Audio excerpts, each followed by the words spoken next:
Essa vai para os motoristas e usuários das vias públicas. O que vocês diriam se soubessem que o dinheiro das multas de trânsito não pode ser investido na conservação e recuperação de estradas, ruas e avenidas, mas pode, por exemplo, ser usado para comprar mais equipamentos para aplicar ainda mais multas? Para conversar sobre um projeto de lei que muda esse item do Código de Trânsito Brasileiro, Cidadania recebe o senador Dário Berger, autor do projeto, e a consultora legislativa, engenheira Liliane Colares. Sejam bem-vindos. Para que nós possamos começar essa nossa conversa vendo o que é esse projeto, um pedaço dele e a opinião do povo nas ruas, eu queria pedir a atenção de vocês e dos nossos espectadores para um vídeo que nós gravamos, um vídeo assim de introdução ao tema.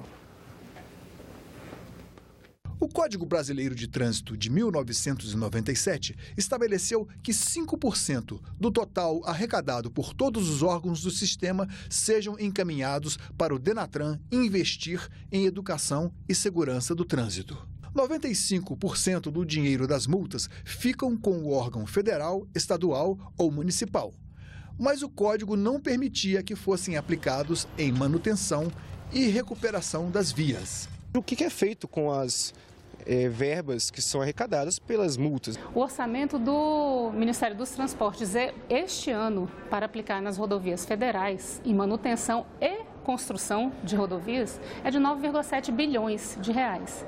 Então, tem 8,8 bilhões de reais arrecadados com multas, né, que não são utilizados, não dão retorno nenhum ao cidadão. O projeto do Senado transforma em lei uma resolução do CONTRAN que não vinha sendo cumprida. O texto é bem claro. São consideradas despesas com engenharia de campo, serviços de pavimentação, recapeamento, tapa-buracos e recomposição de pista e acostamentos, bem como a implantação e adequação de calçadas. Tá certo, tem que fazer isso mesmo. Se for para ser aplicado, é bem-vindo. Agora, se não for para ser aplicado, não adianta ficar perdendo tempo fazendo lei para ser aplicado. Nós vemos aí que a cobrança em cima da aplicação da lei é grande, mas que a lei tem aspectos extremamente favoráveis. Senador, como veio essa ideia de fazer esse projeto? Bem, nós estamos vivendo uma crise sem precedente na nossa história. E, evidentemente, que na crise as ideias surgem no sentido de buscar fontes de recursos para fazer frente às necessidades que os municípios, os estados e a União têm. Essa foi uma provocação da Federação Catarinense dos Municípios, que congrega todos os 295 municípios de Santa Catarina, que me pediram para fazer um estudo a respeito dessa questão.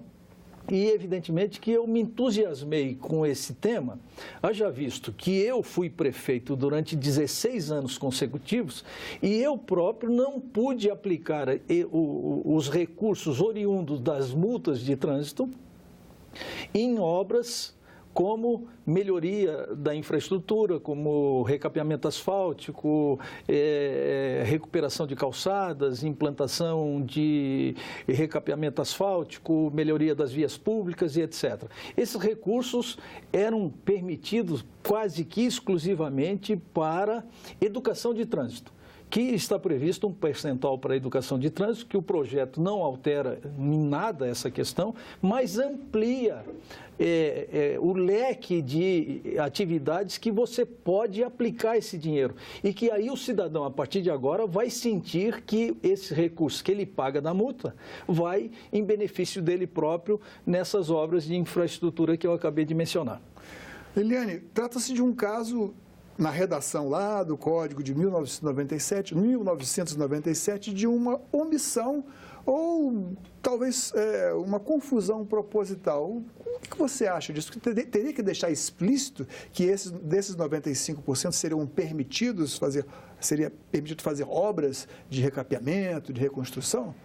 Na verdade, nunca foi proibido fazer.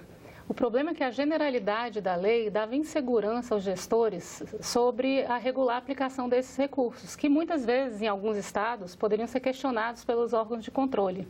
Então, em alguns estados e municípios, era proibido aplicar esses recursos em pavimentação. Em outros, me parece que em Minas Gerais é possível fazer isso. Então, para uniformizar esse entendimento, é importante que a lei especifique e para dar segurança ao gestor que ele realmente pode fazer essa atividade tão importante para a segurança do trânsito. No estado de Santa Catarina, no qual o senhor foi prefeito, nós temos aquelas estradas importantíssimas que vão ali desde, que eu conheço, ali de Chapecó até o município de Itá, aquela estrada sinuosa por onde escoa toda aquela produção de carne suína na direção das grandes processadoras, ali a estrada de Campos Novos, aquela região produtora de soja e leite, quer dizer, toda essa população, que são pequenos agricultores, Santa Catarina é um estado que tem características muito interessantes, que são pequenos agricultores que produzem e que precisam de boas estradas. Isso afetava também de alguma forma, ou afeta de alguma forma, todas essas estradas que eu mencionei? Com toda razão, você tem toda razão. Sim, afeta substancialmente, na medida que hoje os estados brasileiros, a própria União, tem dificuldade para manter a malha viária. Nós estamos assistindo isso de forma sistêmica. E na medida que exista essa liberação e se estabeleça essa segurança jurídica, nós vamos poder, nós que eu digo, é a sociedade brasileira, através dos seus entes federados, de aplicar esses recursos de forma mais objetiva, concreta, que possa trazer benefícios rápidos e consequentes para a população. E é o que o projeto tem por objetivo, exatamente isso. Agora, Liliane, dá para a gente ter uma ideia da dimensão do que representam esses recursos com relação às obras, dos recursos do Ministério, que você falou em 8,8, ali no vídeo, 8,8 bilhões de multas no ano passado. Vamos calcular aí que, tirando aqueles 5%, dos 95%, ficasse mais ou menos uns 8 bilhões. E você mencionou que os recursos desses 9,7 bilhões, 3 bilhões do orçamento desse ano estariam destinados a recapeamento e reconstrução. No ano passado, o DENIT aplicou aproximadamente 3,2 bilhões em manutenção de rodovias. O DENIT é responsável por 50 mil quilômetros de rodovias federais. Órgão nacional. O órgão nacional. Temos 50 mil quilômetros de rodovias federais. E no ano passado, esses recursos são insuficientes, né? Precisaria de uns 6 bilhões, pelo menos, era o que vinha sendo aplicado antes da crise fiscal. Nós tivemos só 3. O que vai acontecer com isso é que, no momento, não se percebe a degradação do pavimento, porque ela demora a acontecer. Mas, a partir de um determinado tempo, o custo para recuperar esse pavimento e trazer uma condição satisfatória, ele cresce exponencialmente com o tempo. Porque então, é muito mais difícil, muito mais caro você reconstruir do que você pavimentar pela primeira vez. Da sua experiência como administrador municipal, qual a importância nas regiões de Santa Catarina, não só para quem é motorista, quem é multado? Porque aí, no caso, o uso mais democrático, a possibilidade de usar mais amplamente esses recursos, não é, evidentemente, um investimento só na imagem do político. É algo que vai beneficiar o povo mais necessitado da região. Não é só o motorista, enfim, não é só o multado. É uma forma de democratizar os investimentos públicos. Bem, a minha opinião é que esse recurso é um recurso que não é utilizado na sua essência.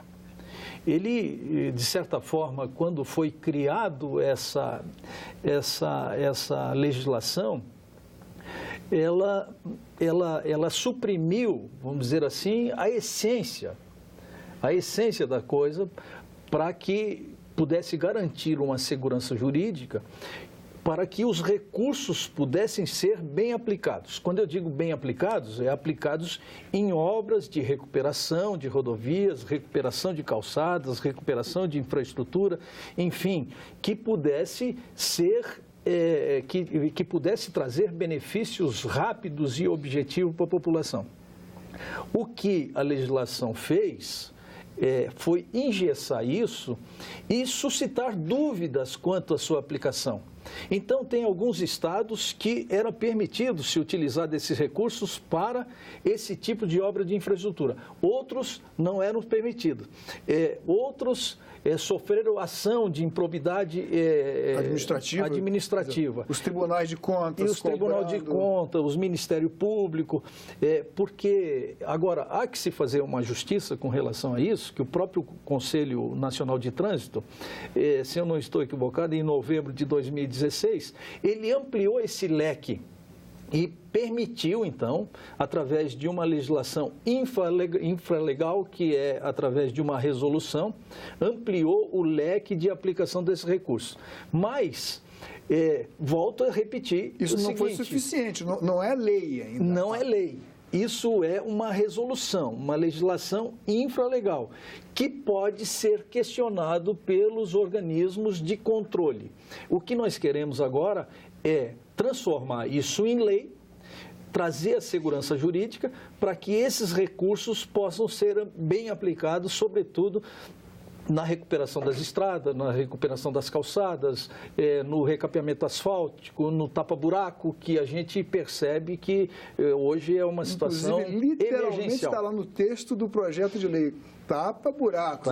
Fique bem claro. Liliane, quando conversei na pesquisa para essa entrevista aqui anteriormente com você, você me falou de várias destinações, várias despesas que, na ausência da interpretação, valendo-se da interpretação incorreta da lei, os DETRANs e os órgãos municipais, enfim, estaduais, estavam fazendo uso, ou estão fazendo uso ainda, desses recursos das multas. Você podia citar alguns exemplos? Por exemplo, no site do Detran DF, ele informa do Distrito Federal, que arrecadou no ano passado 110 milhões com multas. Desses 110 milhões, na verdade, não seria incorreto, mas é um dinheiro que não reverte diretamente para o cidadão e para o usuário da rodovia. Tira os 5% que vão para o Denatran, para o Fundo de Segurança e Educação no Trânsito. Então, desse valor que ficou com o Distrito Federal, aproximadamente 50% foi para retroalimentar o sistema de multas. O pagamento de pardais das empresas que contratadas para manter os pardais, para emitir as multas, para tirar as fotografias, para a administração geral do Detran. Então, há algo errado nisso. Assim, a metade dos recursos ser destinada para aplicar novas multas, me parece que esse percentual está muito elevado. Agora, se houver transparência, e essa resolução do CONTRAN também foi feita com esse objetivo de possibilitar que seja especificado exatamente onde os recursos vão ser gastos e não dar uma descrição genérica, é possível que daqui a algum tempo a gente possa dizer exatamente onde esses recursos estão sendo aplicados. Mas uma coisa estranha e que a lei permite é que os órgãos de trânsito, a gente vê por aí, todos usam carros novos, aqui mesmo no DF compraram moto BMW de 800 cilindradas para fiscalização do trânsito. Então, os agentes de trânsito andam bem equipados em carros que passam por buracos e fazem trilhas, porque o pavimento para o usuário da rodovia e da via está esburacado, mas ele não pode comprar uma Hilux e uma moto BMW. Bom, por mais que nós queiramos achar que a expressão indústria de multas seja, aí eu coloco aspas, indústria de multas, seja uma expressão talvez pesada, mas a gente fica meio que desconfiando que há também um interesse de alguns administradores em arrecadar cada vez mais com as multas em detrimento de uma forma melhor que esses recursos poderiam ser aplicados. Como administrador e como político aqui dentro do Senado Federal, o senhor tem certeza, deve ter certeza, que está lutando contra interesses poderosos aí, não?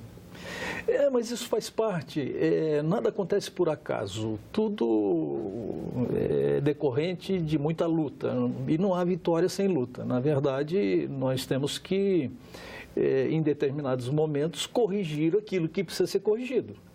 ou então nós vamos manter o país nesse atraso que nós estamos observando. Quer dizer, privilegia uma corporação e o espírito corporativo se mantém sistematicamente nesse país, ou se nós vamos democratizando a aplicação desses recursos de tal forma que toda a sociedade brasileira possa se beneficiar disso.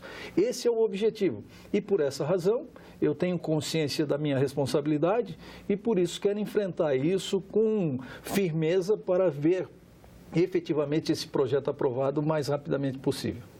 Liliane, será que essa liberalidade de aplicação das verbas, dessa verba das multas, em outras finalidades que não sejam essa que está sendo empreendida agora pelo senador Dário Begger, será que ela foi encarada com a mesma, digamos assim, com o mesmo critério pelos tribunais de contas, pelo Ministério Público, cobrando-se por que está sendo aplicado já nessa mais aparelhos para multas, enfim, mais equipamentos com finais punitivos, já que, bom, não falo nem da educação, porque isso já está separado e parece que não está sendo muito bem utilizada.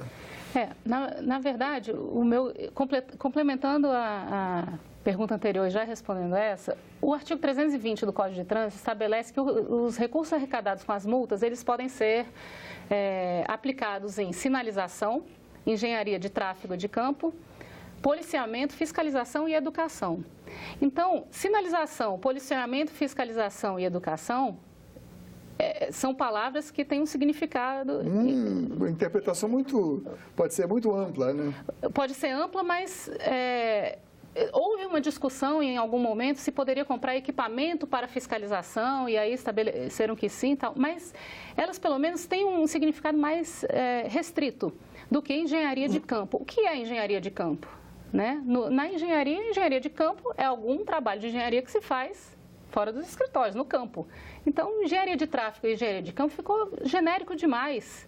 E o que permitiu que, se são 5 itens, vamos colocar sinalização, engenharia, policiamento, fiscalização e educação, mas 80% dos recursos ou mais estão indo para policiamento e fiscalização, que é a compra de equipamento para as corporações, para os fiscais, né, e para os equipamentos eletrônicos de fiscalização. Senador, em qualquer país, digamos assim, não quero ter aquela síndrome do vira-lata, né? Mas em qualquer país do primeiro mundo, em que se tenham vias conservadas e tenham, enfim, sinalização correta e tudo, se o cidadão sofre um acidente que pode minimamente atribuir a um defeito na rodovia, um defeito na calçada, a via de tráfego, enfim, ele se sente empoderado como contribuinte a processar a autoridade pública. Isso aqui no Brasil é muito difícil, né? No país que é está em quarto lugar em mortes por acidente de trânsito no mundo, não sendo nem de longe aquele que proporcionalmente tem mais automóveis, né? Só acho que falta consciência cívica também para a gente se mobilizar e no sentido de apoiar um projeto como o seu? Eu acho que sim. Eu acho que as grandes transformações que nós desejamos para o Brasil, ele vem, sobretudo, da reforma da nossa própria consciência de que tipo de sociedade nós estamos vivendo hoje e que tipo de sociedade nós queremos construir para o futuro, para os nossos filhos e assim sucessivamente. E na medida que questões como essas, de cidadania propriamente dita, de privilégios, que a gente percebe que hoje esses recursos são recursos significativos, que privilegia um certo segmento de servidores públicos que tem muito recurso e que esse recurso é um recurso que não atende os anseios da sociedade como um todo. Para se ter uma ideia, quando eu fui prefeito de São José e de Florianópolis, região metropolitana da Grande Florianópolis. E a legislação fala que se poderia aplicar, inclusive, em sinalização. Eu entendi à época, estou me recordando agora, que faixa de pedestre é uma sinalização. Mas em Florianópolis e em São José, os órgãos de controle não permitiam que eu sequer aplicasse esses recursos na faixa de pedestre, que, na minha opinião, é uma sinalização e das mais importantes, se não a mais importante dos últimos tempos, que foi uma conquista da sociedade brasileira e que, inclusive, o Distrito Federal aqui, especialmente Brasília, liderou quase que um movimento cívico. foi um exemplo, exatamente. Aqui em Brasília, nós cívico. respeitamos a faixa de pedestre, o motorista para. Começou aqui.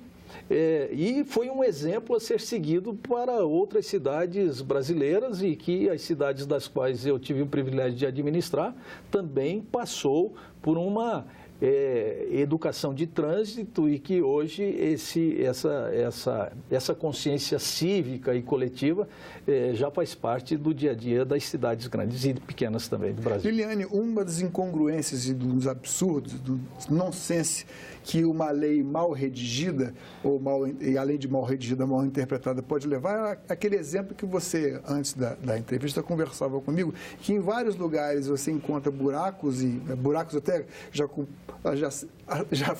pagaram velhinha de aniversário, vamos dizer assim, mas a placa nova, pintada, está ali colocada pela autoridade do trânsito. Sim, e às vezes até a placa, cuidado com o buraco, né? Que talvez tenha sido até mais cara do que o preço para tapar o próprio buraco.